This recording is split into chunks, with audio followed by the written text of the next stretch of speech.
I'm going to jump forward a little bit to 1975, so just a little bit before kind of punk and new wave. And 1975, you're working as an engineer on, Timeless Flight, which is one of my favourite records ever. Steve Harley, Cockney Rebel, yeah. Genuinely one of my favourite records of all time. Red is a mean colour. What a great album, and as is John and the Plastic Ono Band. But then you go from there to Wish You Were Here, which is one of the biggest selling records of all time. It's a massive, massive seller.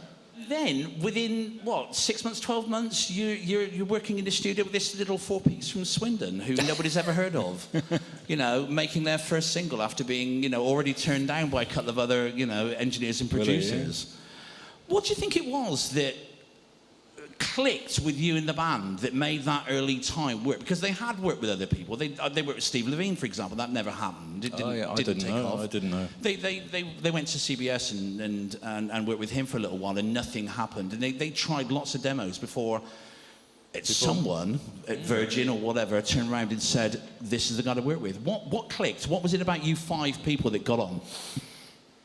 I don't know. I don't know. Just ask them. I mean, we just got on with it. Really, maybe that's what it was, because they had loads of energy and just wanted to do it and record. Come on, let's do it. I mean, not in a hurry, but they were just. It was the energy to be in the studio, and it's funny because when we first went into this Science Friction, it was in Abbey Road 3, because I was still working there. And there was no kind of, oh God, this is the Beatles studio. This has got this is a special place in Abbey Road. There was none of that at all. It was just like straight in, set up, tune up, let's go, take one kind of thing. And I don't know what it was. It was great fun. I mean, you know what they're like. They're good. They're just really funny. Whenever you work with XTC, you always come home with either sore cheeks or sore belly from laughing so much, because everything's a lot of fun with them. That's my memory of them, really. Apart from the music, it was always like every day I would have. What can I say? Does anyone ever take mushrooms here? Because when you get that smiley sort of, you get that feeling in your cheeks and everything's great. Well, that's how I used to go home every night after XTC sessions, really. Those sessions happened really fast and really quick. You didn't spend a massive amount of time on working on like 3D EP, but I know there were some tracks left over. You recorded more than just the 3 or 4 tracks on the EP. Did we? I don't know. Oh, do you not remember? Were there not things like I'm Bugged and Newtown Animal done at the same sessions? No, that was done at the Manor, surely. Well, then fuck Wikipedia. No, that was done at the Manor, surely. According to Wikipedia... No, those tracks were recorded at the sessions and then they carried over to the album. That was going to be my next question. No, you can tell by the sound, because Manor is Helios mixer. It's a different room and sound completely to what was going on there. Newtown Animal was great, actually. I used to love that song. But no, that was all done at the Manor on the first album. Did you go and see them live at this point? Did I what? Did you go and see the band live? When I first met them, I saw them at the Nashville Rooms. I was invited by Virgin Records. Simon Draper was the owner, phoned me up and said, we just signed this band, they're playing tonight at the Nashville Rooms, get down there and meet them. And they were supporting a band called London, who were full-on punk rock, kind of anger and XTC were... They were the same, actually. I mean, it was pretty sweaty, and in those days, it was what's called Gobby. So, yes, the audience did spit at the people on stage. Pretty, you ask them, any punk bands in that time would come off stage covered in the audience's gob, basically. So it was known as a Gobby gig. Unbelievable now, but that's how it was. And I met them, and we immediately hit it off, and it's like, when do we start, So what happened, pretty much after the 3D EP, they phoned me up and said, oh, can you do the album at the Manor? And the thing was, I was on staff at Abbey Road, which is EMI, and so I went to the manager of Abbey Road, and all excited, and say, hey, they want me to do an album now at the Manor Studios. And he said, no, you can't do that. He said, you work for EMI. You can't go off and work for Virgin Studios. You know, you're an EMI employee. You've got to work here, or you've got to work for an EMI band. And so I said, well, what am I going to do, you know? And so I actually did it in my 2 weeks holiday. That year, I took my 2 weeks holiday and never told anyone, and spent ages really worried that when the record came out and it's got my name on it, the manager's going to see my name on the album and fire me, you know. That's true. And so, you know, it was top secret that I was doing white music at the Manor. That story actually continues with Go 2, because Go 2 at that time, the Townhouse Studios had just opened, and they wanted to use, obviously, Virgin, XTC being the first band in the Townhouse Studios to record. Asked me, and again I went to the manager and said, hey, guess what? You know, they now want me to do an album at the new studios, the town. He said, you can't do that. You work for EMI, you don't work for Virgin. And so I said, fuck this, I'm leaving. So that's when I left. And so I left Abbey Road.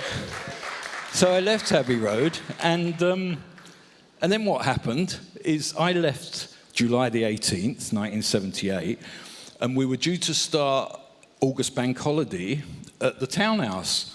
And I don't know if Terry or people remember, Steve Warren might remember, we went into Townhouse in the morning. The band were there with all the gear, and as I walked in, I realised that nothing was set up. There was no drums or gear or anything set up. And everyone was sitting there looking very glum, and the studio wasn't working. The mixer, with the power on the mixer, nothing was working. It's a brand new studio, you know, the big Townhouse. And it was like, no, sorry, we can't start for another 2 weeks. You know, the studio's not ready, it's not finished. And the band were like, what are we going to do? We were fired up, ready to do it. And so I actually, for some reason, I had the phone number, the home number of the manager, Ken Townsend of Abbey Road, phoned him up and said, look, Ken, told him the problem. Although I'd left, I was no longer an employee, and said, can we go into Studio 3 for the next 2 weeks? He said, yeah, if there's no one in there. So we ended up doing Go 2 in Abbey Road. And it was meant, and of course, I'd left and I wasn't getting paid. That was the mad thing. I was like, fucking hell, I'm working for nothing, you know. So that was the story of Go 2, and my career at Abbey Road ended there, really. And from then on, it was non-stop, of course, because I was on my own and I was really keen and I was just firing away to produce records, you know. I mean, those sessions happened incredibly quickly. I mean, you didn't, as you said, you spent 2 weeks recording the first album. Was there a feeling from, I don't know, somebody at Virgin, or that this was going to be over really quickly? We needed to record it soon. We needed to get this stuff out. Yeah, there was. There was a real urgency about record. I don't know the gap between when we finished and when it was released. In those days, it was really quick. You know, it was like, I mean, it was 8 months before Go 2, between White Music and Go 2. It's just ridiculously quick, you know. Yeah. And of course, the band probably played gigs every day, every night, you know. And yeah, it was really quick. Yeah. Very much, you know, almost immediately after that, you become one of the most in-demand producers in the new wave. You're doing Magazine, Simple Minds, The Associates, The Skids. This must have been an incredibly exciting time. It was. I can't remember much about it. It's one of those things that's like, boom. And when I look at the, well, my diary, I haven't got diaries, but when I look at what I did in 1978, 79, I can't remember. I mean, I must have done 8 albums a year or something. You know, it was just full on, non-stop, all different countries. I went to America and, you know, as you say, Simple Minds, they were just the same as, you know, as soon as you finish one record, 2 weeks later, they'd phone up and say, we want to start next album, you know. Yeah, and it's like, oh, we got this band in Manchester and the Buzzcocks are split up and it's a new band, it's called Magazine. Do you want to go in the studio with them and do a single? Yeah, okay. When? Next Tuesday. Okay, let's go in and do a single. Boom. Done the single. That sounds great. Get in and do the album. And that's how it was, you know. The Lure of Salvage was a follow-on from Go Plus. So when we did Go 2, Andy, and we'd done it on some of white music. I don't know if anyone knows that white music was going to be called black music. Yeah. And the record company saying, you can't call it black music. And so it's called white music. Yeah, and even then we were doing funny little dub mixes for ourselves. We did a version which is pretty rare, Fireball XL5. You probably heard that. I think it's on the Coat of Many Cupboards box. Is it? Isn't it? The Fireball dub. I think Crazy, it's on there. yeah, Fireball dub. And then when we got to go to, Andy says, come on, let's do some dub versions of Mechanic Dancing and that kind of thing. And that became Go Plus, which they gave away with Go 2, and then they released it separate. And you know, they were finding that DJs in New York were playing this weird electronic Go Plus record. And a few, I guess a year or so later, they phoned up and says, you know, remember that Go Plus? Do you think you could get in and do a whole album of it? And so just me and Andy, I don't think anyone else was there, it was just me and Andy. And every day we would take a tape, a 24, we had all the tapes from the 3 albums, Drums and Wires, Go To and White Music. We had all the tapes there. And every day we'd kind of pick a tape and put it on and say, well, what can we do with this, you know? Should we slow it down? I don't think we played anything backwards, but we'd slow it down, speed it up. And we'd do things like take all the drums out, but just leave the tom-toms. So you'd have silence, and then every time Terry hit the tom-tom, it would go dum dum dum dum dum dum, and then silence, and dum dum dum dum, and that would become the basis of a track. And you know, Andy would sort of say, "Okay, let's do the opposite. Make the bass drum sound like a snare drum. Make the bass drum sound like a cymbal, and you know, make the cymbal sound like a bass drum." And you're kind of, what are we doing here? So it's full-on knob twiddling, really. Some of it, it's not dub. I mean, it's not like Jamaican Rastafari dub. It was a Swindon version of dub. But no, we were just having fun, you know. And somehow, and Virgin loved it and says, "Oh, we're going to release it," you know. And there it is, and it's XTC Explode. It was great. I mean, it came out on CD as XTC Explode, because that's exactly what it was. You know? Mary Margaret O'Hara story. And how, and the gestation, if you like, of the Dukes. I'd stayed in contact with Andy, you know, through the years. Every time I used to work at Rockfield, and every time I drove backwards and forwards, I'd drop off and see Andy for a cup of tea, and you know, do the, you know, just for a chat and stuff. And then one day he phoned me up and said, "Do you know this girl, Mary Margaret O'Hara?" And I'm like, "No, I don't know." He says, "Well, I've just been asked to produce her at Rockfield, and will you come and help us out and engineer it?" And I said, yeah, I'll do it. And I never heard her. I never heard her music or anything. And I thought, well, I'm not really producing it. Andy knows what he's doing. And what happened was that... what happened... I never met her, you see, but and I was busy, and so Andy went up to Rockfield to rehearse with the band, with Mary Margaret. Yeah, she had an American band. I don't know if she'd been playing gigs with them, but anyway, Andy rehearsed with them, didn't like the band, felt them really a bit shabby, and walked in with his Lindrum, his drum machine, and said, "Okay, we're going to rehearse to the drum machine," and they immediately didn't like that. But there was another thing about it, which is probably why you're asking me the question. Kind of, at the time, so this was like 1982. No, it was later. It was about 84, wasn't it? 84, 85. And at that time, I was a member of the Rajneesh cult. I don't know if you know Bhagwan Sri Rajneesh, who's now called Osho. You can check out the documentary on Netflix anytime. What's it called? It's called the... You were there. Yeah, and so I was a, what can you say, disciple. I joined the commune, actually. I sold my house, and my wife and family, we all joined the commune in England. We didn't go, went to America a few times. So I was a full-on devotee.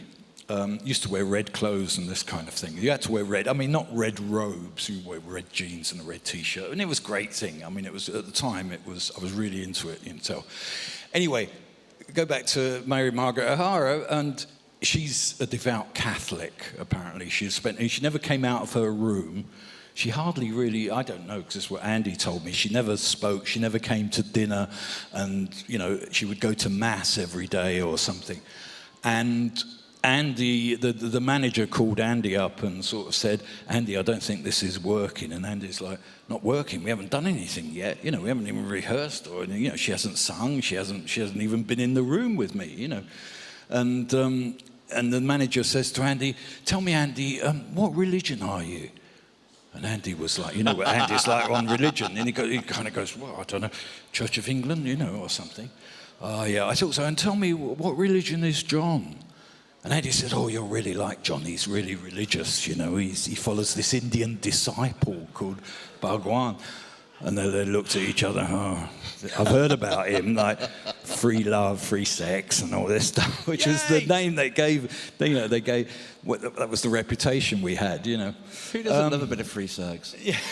And so that was it. And then Andy phoned me up, and he said, you know, you're coming to Rockville tomorrow. And I said, yeah. He said, don't bother.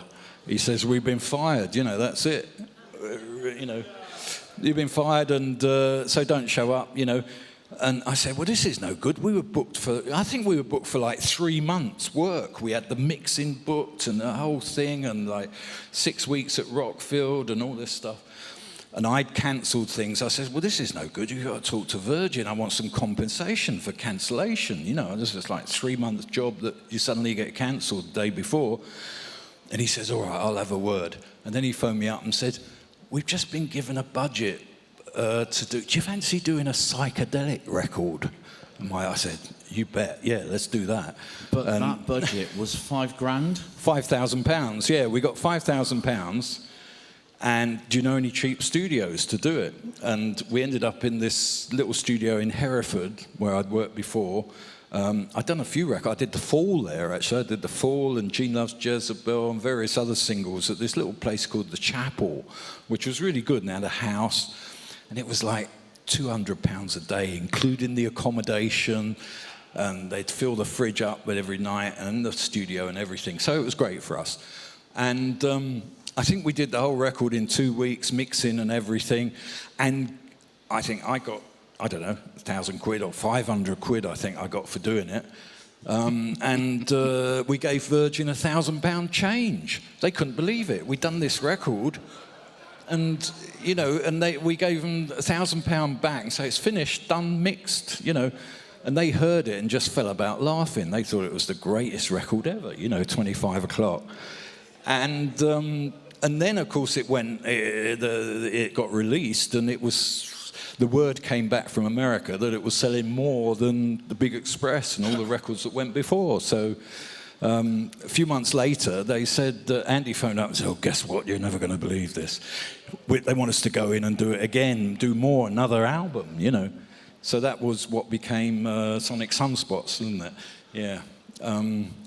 It was great fun. I mean, it was great doing the Dukes because, what can you say? There was no pressure, you know. It was just a lot of fun, and you could.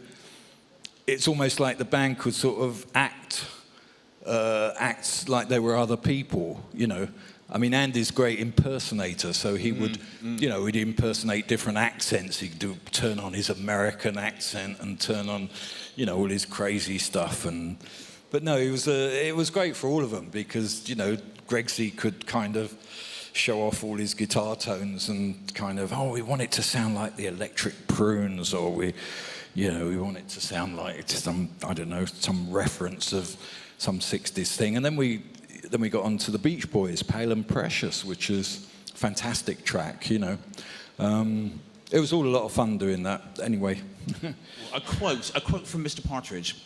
Andy said that English Psychedelia is John Leckie in a striped blazer with a big gladiola in his hand on the lawn, and someone's let off a purple smoke canister, which I think kind of explains or describes 25 o'clock kind of beautifully. It's there, isn't it? Yeah. It's funny because at the time I was doing The Fall, you know, Mark E. Smith was nothing to do with XTC, but I was doing... Isn't that The Fall La? Fall La, yeah. And I was doing The Fall, And Mark was always into psychedelia, and I said, and Brits, his wife, the girl at the time, she was, oh John, that Dukes of Stratosphear record is so great, it's so psychedelic, and Mark sort of sitting there going, depends what you call psychedelic, doesn't it? You know, it's not psychedelic to me. And of course, that's probably what the question is, the difference between English psychedelia and American psychedelia, you could say. You know, American is a lot more hard-edged, a bit more punk rock, garage, screaming, a bit more distorted, I think, you know. Whereas the English one is Alice in Wonderland, it's Lewis Carroll, and everything is beautiful, and, you know, it's that kind of thing. And you could put, you know, what we all aspired to, of course, was Strawberry Fields Forever. That's what we wanted. We wanted music that came from another planet, and no one could tell what the instruments were or what the lyrics meant, and, you know, turn off your mind and relax, float downstream and all that. That was British psychedelia. We've talked a lot about Andy, and you mentioned Dave with 25 O'Clock. We haven't really mentioned Colin yet, and one of the really interesting stories for me about what happened with 25 O'Clock and Colin's song What in the World, if you recall this, the most psychedelic song ever recorded. Verden, yeah, it's a fantastic, it's a wonderful, wonderful, wonderful song. Is what happened with Verden Allen's Hammond keyboard? Do you remember the story? Would you like to tell people? Okay, so we're at this little studio in Hereford, and Verden Allen was in Mott the Hoople, and he was a real Hereford lad and lived on the farm still with his dad and stuff. But he did have a Hammond organ, and we wanted to get one, and we didn't really want to get it up from London, like rent it or anything. And someone said, oh, I'll give Vernon a call and see if he said, oh, yeah, you can use my Hammond, you know. Anyway, he turned up one day with the Hammond on the back of a tractor and set it up and everything, and then was hanging around because he obviously assumed that we wanted him to play. And I had to explain to him, I said, no, well, actually, we don't want you to play because we have a keyboard player here, Dave Gregory or something, and we just want to borrow it for a few, you know, we'll hire it, whatever it costs, whatever you want to charge us, you know, we just want it for a few days. He said, oh, okay then, and he went off home. And this Hammond, you got to remember, it was immaculate. You know, there wasn't a scratch or a mark on it, had the Leslie and everything. And the first thing I did was take the back off of the Hammond, because there's a little amplifier there, and it's got a phono socket, and if you plug into the phono socket, you can put a microphone in, and your voice comes out of the Leslie. You know, you can plug a guitar in, you can, you know, sing through it, and the Leslie's going round, and it's great. So I take the top off and notice that none of the screws have got burrs on, so that he's never taken the back off this thing. Anyway, I take the back off it, plug it in, we do some vocals, and Dave does some guitar through the Leslie, and we go off to bed. Next day, about 8 o'clock in the morning, Vernon comes round to pick up his Hammond, or just comes round and sees it with all all in bits, you know, the back's off and there's wires coming out of it. Oh, you can't have that, you know, and he took it away. And we got up, they didn't tell us, you know, and we got up in the, 11 o'clock and went in the studio, and the Hammond's gone, and we're thinking, oh, fuck, someone's stolen the Hammond. And of course, he come and picked it up because he didn't like us doing that. That's true. Was the Mole from the Ministry really improvised in the studio? Yeah, it was, yeah.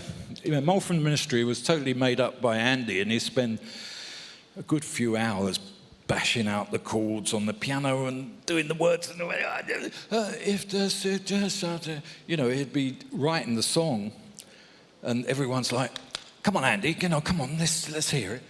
And Dave had gone off somewhere and gone off to the town and came back, and what's all this then, you know? And literally within a couple of hours, we had it all down. You got to remember, in those days, you didn't record with a computer, and you didn't have a click track. You didn't play along to a beat and a tempo. You just got all the musicians together in the room, and they played it. And, you know, if it was too fast or too slow, or if there was a mistake, you did it again. In fact, every XTC track I've ever done is with no click and no computer, no regimented stuff. It was always capturing the live take, you know. And by live, I don't mean a concert live. I mean, for me, the magic happens with music with as many people in the room at the time playing together. And although it might be a shambles, that's what the producer does. The producer sorts out the shambles, but you still got to have people in the room. I probably got that from way back Phil Spector and George Harrison and stuff, where you just get a lot of people in the room, and if someone keeps messing up, you turn them off. It's as simple as that. Yeah.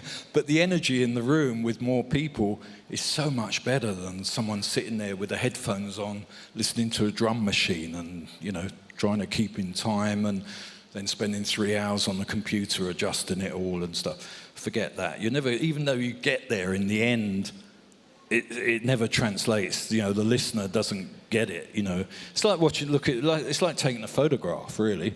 You know, you can take a photograph and bodge it up in Photoshop, or you just take that snap. And I'm sure you've all got photo albums, and you look at your best photos, and they're usually a snap. They're a one-off, untouched thing.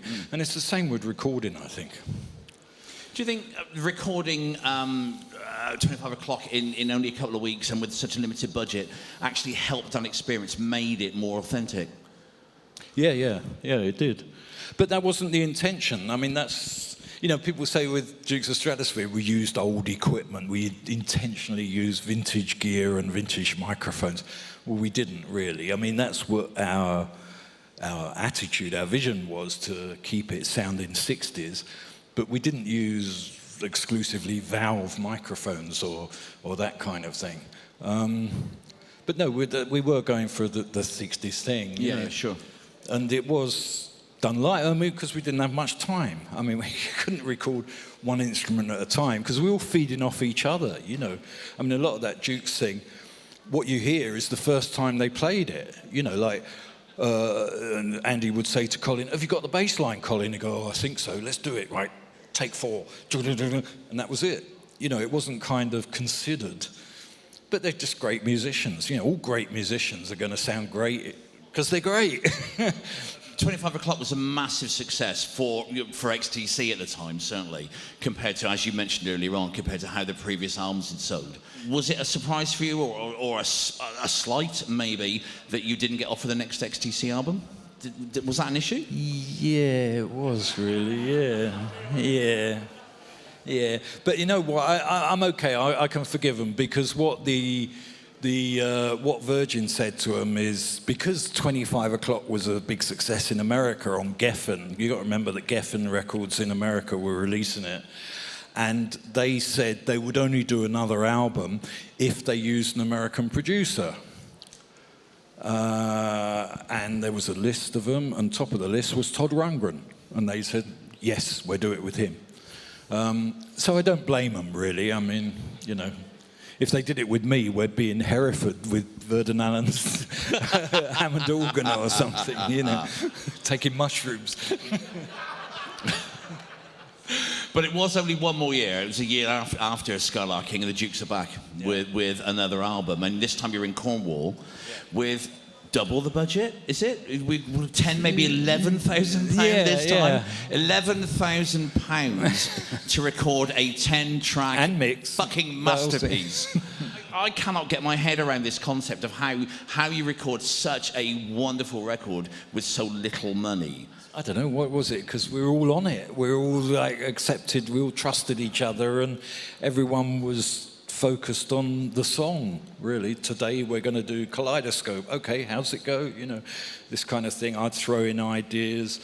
You know, there'd be backing vocals. Colin would come up with things, and you know, it was. And it's funny because it's only years later that I realised there were demos, because I never heard any demos when they did them. It was like, okay, next song it goes like this.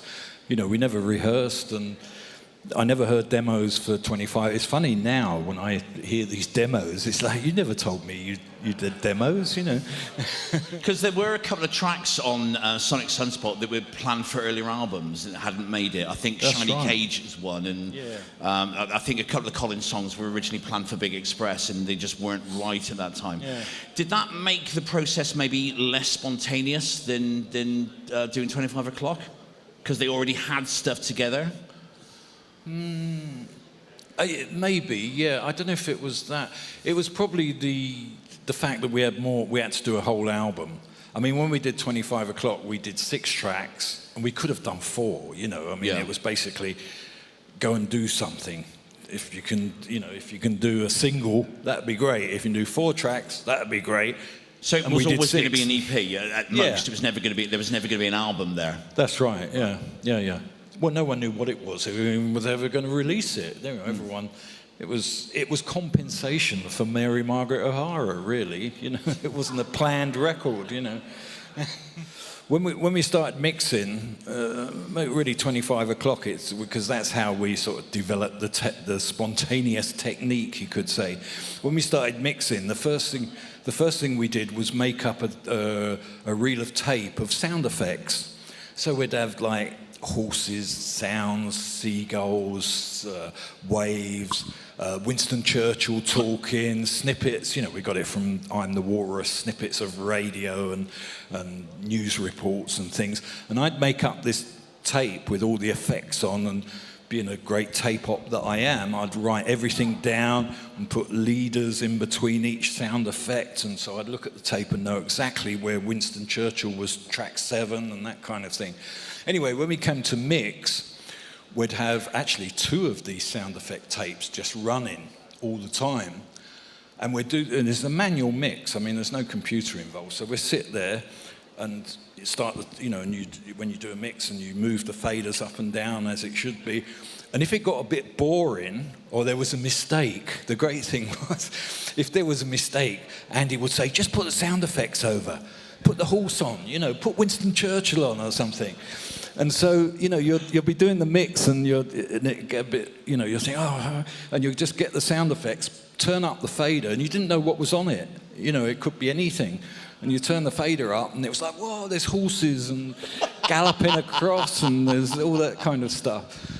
And and we'd fall about laughing because it was great. And it was psychedelic, you had all stuff flying around, And so we purposely did that for a lot of fun, for our own fun, really. It wasn't thought out. We're not going to say, okay, on the second verse we're going to have seagulls, and this. It wasn't arranged. It was totally spontaneous, and that's what makes it a lot of fun. Even now, I listen to it. I'm sure Andy and the rest of them listen to it, and they kind of go, wow, what was that? I don't remember that happening, The Dukes seems to have kind of clicked with an awful lot of other artists, and there are bands that came to you afterwards because they had heard the Dukes albums and they wanted to work with you because of that. And I think, I might be wrong, but I think that's one of the reasons you ended up working with the Stone Roses. Yeah, they liked that. I don't know why. Well, actually, the Stone Roses, I don't know if anyone knows the Stone Roses. There's a track called Made of Stone, which was a single, and it's on side 2 of the Stone Roses album. And it's 25 O'Clock. The tune, the verse melody, da da da da da da da da. That's 25 O'Clock, and it's same as Made of Stone. So whether that's intentional, I don't know. The Dukes are one of the records I still listen to. It's the one record I have. I have a massive Dukes poster in my front room. I have a 25 O'Clock poster autographed by the members of the band in their kind of with my picture at the bottom in the striped blazer. Well, that's the back cover, isn't it? I've got the front cover. I've got the front cover up, sadly. But it is. I mean, for me, I think the 2 Dukes albums they're massive fun to listen to. There's so much, it's so clear. I always thought they should be file under comedy or humour. When you go through the record lyrics and it's like comedy records. Oh, there's the Dukes of Stratosphear. But isn't a lot of British psychedelia comedy? There's a load of humour in that kind of music that people don't get, or they get so serious about that they completely miss. And the Bonzo Dog Doodah Band, And I think I tell people in the 60s we used to listen to Jimi Hendrix, The Who, the Stones, and the Bonzo Dog Doodah Band. It's like, how can you listen to Jimi Hendrix and the Bonzo Dog Doodah Band? Well, we did. Yeah, because Jimi Hendrix never laughed, did he? He never laughed. John, do you have to like a band to produce them, or can you produce somebody that you don't really like? No. No to which? No, you don't have to like them, or... I wouldn't produce them unless I liked them, or unless I felt I could contribute something, or I felt I could give them guidance.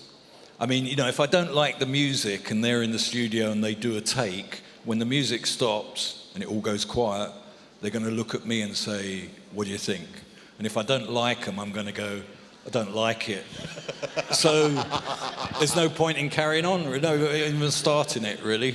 Is there something about, like, the manicness in which bands were expected to work in the 70s that, like, was a great thing, or do you have more complex feelings about that? Well, I've done it myself, and one of the worst experiences is spending a year doing an album. I mean, I spent 3 years doing the second Stone Roses album, and it was fucking hell, you know. No, I'm not saying, you know, do it in 2 weeks kind of thing. I mean, most records, when I look at my diaries, most records I do like 50 days, 54 days. It depends now, because the whole technique has gone. I'm talking 54 days, 12-hour days in the studio. I'm not talking about sitting in your bedroom with the headphones on doing the vocals and that kind of thing. It's all changed now with the technology, like, you know, people sending files to each other rather than assembling in a room, and, you know, almost rather than having a producer. You know, a lot of bands think, oh, I can produce myself. That must be easy. Anyone can do that. You know, but you try it, you know. Barry Andrews, what was the dynamics at the time of the Go-To album? Well, again, it was a lot of fun, even Go-To. I mean, Barry was, what could I say, outspoken. I mean, it wasn't aggressively disagreeing.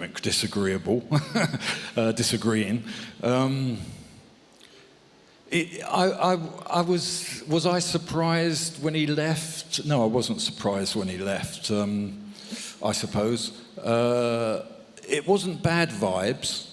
I mean, Barry, you know, the rest of the band let Barry do 2 songs on the record. I think we did 3. I'm sure there's a third. I think there were 5 recorded. There was 5 recorded. There you go. So Sargasso Bar and other bits and pieces. Sargasso Bar. Yeah, I remember. Us Being Us. And has that been released? It's on. I think now it's on Cut of Many Cupboards, but it's been on bootleg for years and years. But they're around. I know we did a lot of more than what went on the record, and you know, I had to actually phone Barry up and tell him that we were dropping one of his songs from the album. You know, you only got 2 on, Super Tough and My Weapon, wasn't it? Yeah.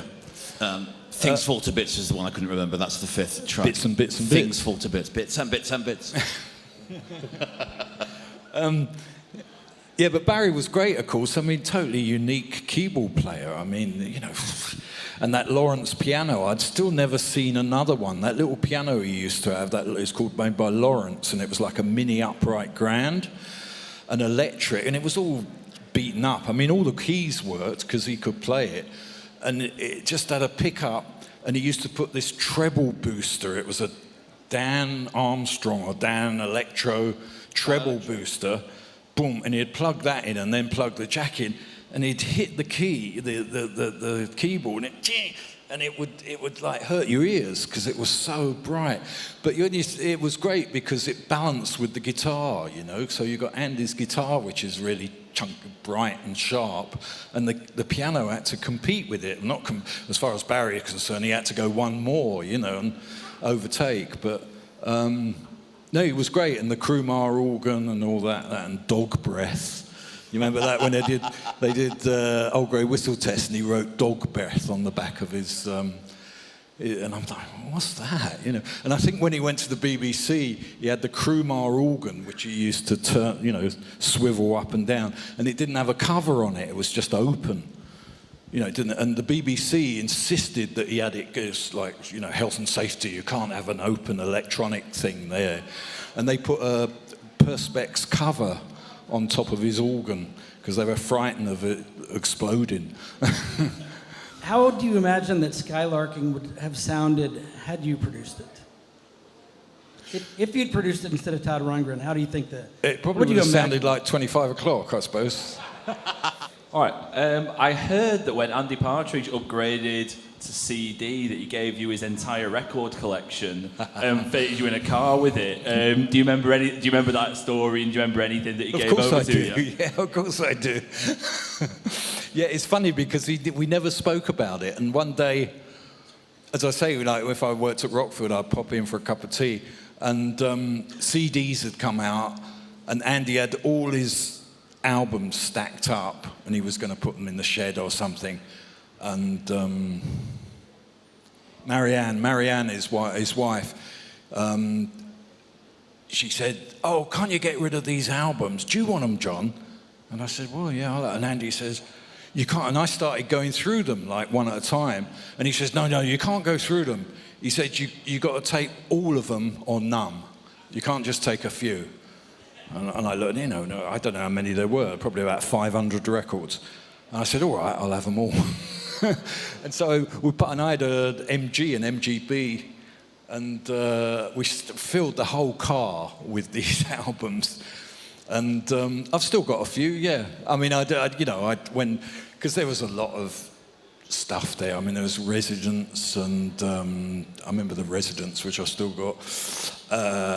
Just lots of records. Barbarella. He loved Barbarella, and he'd done a hand-painted sleeve to the Barbarella album, the soundtrack. Yeah, I've still got most of them, I think. And I don't know whether to ask if he wants them back. He hasn't got a record player, there's no point. He hasn't got a record player. He'll probably say, "No, I don't want them. You have them." When they gave me a contract for doing the Dukes of Stratosphear, they send you a contract. I mean, in the post, this before emails and stuff in the post. They send you a contract, and in the letter it says, "If there's anything you disagree with, please let me know." And so I read through the contract. I don't have a lawyer or anything, I just do it myself, and usually I just sign it and don't even read it. And I'm reading through it, and Andy had just told me, he said, "Hey, guess what? They're going to release it in purple vinyl. It's going to be in green and purple psychedelic vinyl. Isn't that great?" And then when I get the contract, it says, you get like 1% royalty, not 2 or 3 or 4. You get 1% royalty. And if it's pressed in coloured vinyl, you get half royalties. So I said, "No, sorry, I crossed that clause out." And that was what it was. It was just basically Virgin were totally, would you say, rip-off people. So yeah, like coloured vinyl, you get half royalties or no royalties, because coloured vinyl is a promotional thing. It's used for promotion. And the other thing that happens with Virgin and other record companies is you get a certain percentage for doing 1 or 2 points.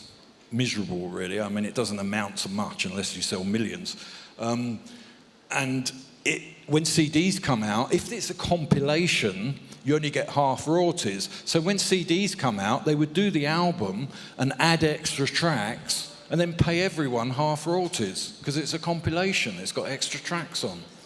And so everyone, the artists as well, would get half royalties, and the record company would get the other half. So when Virgin kind of cottoned on to the fact that they could shove a couple of extra tracks on a CD, they could put the Big Express on with the three extra tracks on, suddenly everyone gets half the royalties. Correct. Jeez, that's outrageous. I know.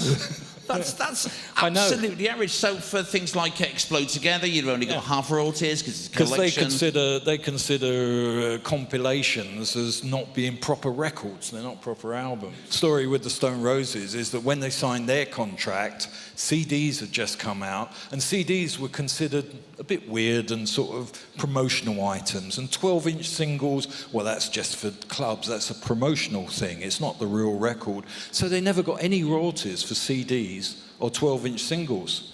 You only get records for 7-inch singles and the album, the vinyl album. Just outrageous.